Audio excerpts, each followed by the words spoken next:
আমার গরুটা সবচেয়ে বড়, আমাদের গরুটা এলাকার সবচেয়ে বড় গরু, এবং সবাইকে বলে বেড়াচ্ছে যে এইবারের গরুটা সবচেয়ে বড় হয়েছে, তাহলেও কিন্তু তার কুরবানি কবুল হবে না। ভাগে কুরবানিতে কিংবা যৌথ কুরবানিতে কয়েকটি বিষয় আমাদেরকে খেয়াল রাখতে হবে। নাম্বার 1 হচ্ছে নিয়ত।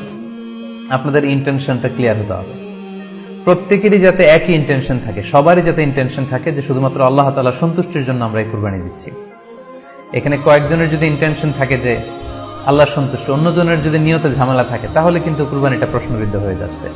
কারণ ইন্নামাল আমালু বিন্নিয়াত, মানে ইন্নামা সাওয়াবুল আমালি বিন্নিয়াত, সমস্ত কাজের প্রতিদান দেয়া হবে আপনার ইন্টেনশন বা নিয়তের উপর ভিত্তি করে। সো এজন্য যারা খুব বেশি মুখলেস, খুব বেশি মুত্তাকি, তারা অনেক সময় যৌথ কুরবানি দিতে চান না।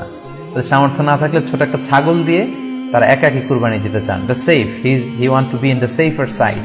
কারণ যৌথ কুরবানি দিতে দিতে যে কার মনে কি চিন্তা, কার মনে কি নিয়ত, আমরা কিন্তু